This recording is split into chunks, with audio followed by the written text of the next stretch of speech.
Hello everyone and welcome back to my channel. First off, apologies if you can hear, or apologies for, because you definitely can, hear the rain in the background. For those of you who don't know, I live in Ecuador now and it is rainy season. So just as I started to film, it started absolutely chucking it down. It's been bright sunshine all day, so it's typical. But I have to film now because in about an hour the sun is going to go down very quickly and then I will no longer have light. Sorry for the rain and also sorry for my longer hiatus than planned. I got very sick and then I went to Mexico and Colombia for 2 conferences. So yeah, life got wild, but I am back now. My hair looks a little bit crazy today. I washed it yesterday and then put it up, so it's gone a little bit frizzy. As you can tell by the title, this is going to be a relatively quick video and it's going to be my top conference tips. So having just come back from 2 and obviously having been at many throughout my PhD, I feel like I've got conferences down to a bit of an art now. I still don't enjoy them tons. I mean, I do enjoy them, but I find them very, very, very tiring. I come back from them often needing to just isolate myself for a couple of days because I find them constantly socialising quite a lot. Over the last couple of days, I've been writing down as I remember them, different things that I do at conferences and different tips and stuff. So I'm going to get straight into it. Tip number 1 is to have a QR code as your phone background. This makes it so much quicker to connect with people. So I have a Comey website, I will link it down below so you guys can see the template that I use. And I basically use one of the free online QR code generators to make a QR code, put this as your background, and then always have your phone on Do Not Disturb at conferences, which is just good etiquette anyway if you're at panel discussions and stuff. But it means that when you meet someone, you can just show them your screen and it will take them directly to basically whatever you want it to. It could be your WhatsApp, your email, your website, your Twitter, whichever is the best way to contact you. It's super efficient, makes you look super organised, a really effective way to quickly get people's details because you can do it there and then. Number 2 is to use OneNote. You guys will know if you've been watching for a while, I am a OneNote lover, OneNote fan. I use it all the time for my whole PhD, but especially at conferences because I create a separate notebook for each conference and then each page is either a talk or a day. This keeps it really organised, it's really easy to refine what you need, you can split things out how you want and you can link between pages. But also at the start of each conference create 2 separate pages at the top, one which has key messages from the conference, which I always just put certain takeaways, certain quotes that are really interesting or things that I know will be the kind of overarching themes of the conference that will keep coming up again, so that if people ask me in post-conference talks or interviews what kind of things I took away, I have them all really easily to find. And then I also have one that's called networking, and in there I have 2 separate sections. One is already messaged and one is to message. If I've already messaged them, if we've been chatting on WhatsApp or something, I'll put their name there, and then next to it how to contact them next time, so whether I have their WhatsApp or their email, because often we leave conferences with hundreds of people to contact, or not hundreds, but many, many, many people to contact.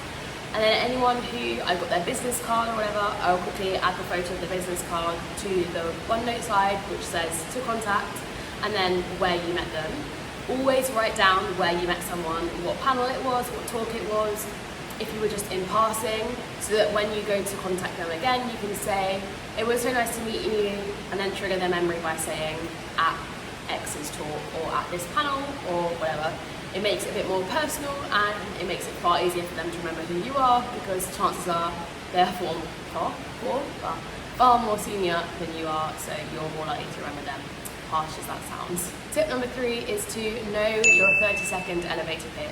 Often at conferences people are busy, you're meeting loads and loads of people all the time and you only have a couple of minutes with each person. Knowing it word for word is not ideal and it seems a bit too scripted, but know generally how to summarise your research or what you do in 20 to 30 seconds to keep it short and interesting for them, and then they can follow up with any questions that they want. The way that I ask people what they do is I say, what do you like to do?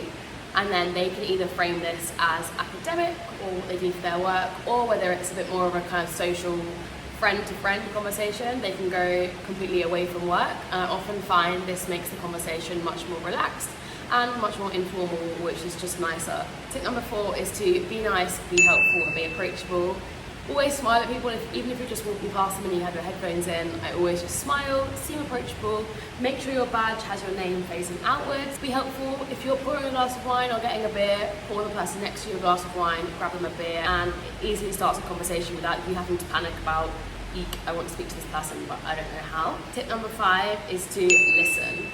It's so easy at conferences to get caught up in saying what you do and ranting because you love your research. I'm guilty of it. But the best way to get someone to like you is to listen to them, especially senior academics. It's just the way of the world. So make sure that when they're speaking, you shut up and just listen and really, really take in what they're saying. Be ready to ask them questions. Be ready to ask them, how did you get there? Do you have any recommendations for me? X, Y, Z. Tip number 6 is actually a way to remember someone's name. Often they introduce themselves and their card is like facing the wrong way or you can't see their name badge. The best way to remember someone's name, I was once told, is to repeat it in your head and imagine them doing something stupid. So if someone said to me, hi, my name's Harry, I then imagine this person doing something stupid like a headstand or a cartwheel, and then throughout the conversation drop their name into it if you can, and it will help you remember and associate names with their face. Tip number 7 is always dress slightly more formal than you think everyone else will. The PhD students I know are some of the most formally dressed, which I actually think is the best. It's far better to be overdressed and underdressed at these kind of things. So yeah, main tip would be to dress slightly more formal than everyone else that you know that's going, likely those who are older than you, and take comfy shoes. There's always more walking at conferences than you think. I've lost count of the tips, but next tip is to follow up post-conference, ideally within a week. So once I've got everyone's contact details together and gone through my photos, because at conferences I end up taking random photos of people's name tags or of screens or a panel, like heads, I will go through, add them all to my OneNote, star which ones I need to email, star which ones I need to WhatsApp, and then do a big bulk day of emailing and messaging. I always say, hey, it was so lovely to meet you and chat with you at this place or at the talk that we were at. Here is a summary of my work. I'd love to hear from you and keep in contact. And just by doing this at the last couple of conferences I went to, I've had 4 really, really cool people ask me to see my CV. Next tip, I think number 9, is to take photos with people. This was actually started to me by someone who was quite a lot older. She said, let's take a photo so I remember who you are. Obviously, it's very dependent on the scenario, and you can kind of gauge there and then whether you think that the person is going to be okay with you suggesting taking a photo. But she said, let me take a photo so I can remember you, and then there and then she WhatsApped it to me.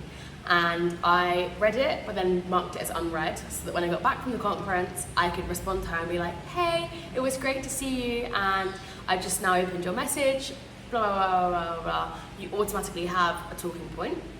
So yeah, if you feel comfortable and you think the scenario is right, offer to take photos with people, and often people will be posting on LinkedIn after the conference, particularly if it's quite a big conference, and they might upload your photo. And my final tip, I think this is number 10, which rounds this video off well. Prep who you want to meet and which panels you want to go to before the conference. Every single time I haven't done this for a conference, I've regretted it, because conferences are so tiring. The last thing you want to be doing in the evening or the morning of a day at a conference is planning where you want to go and when. Obviously things change last minute, that's to be expected. Prior to going to conference, one of the best things to do is to have a quick draft of where you want to go, who you want to chat to, so that you know what you need to get done each day.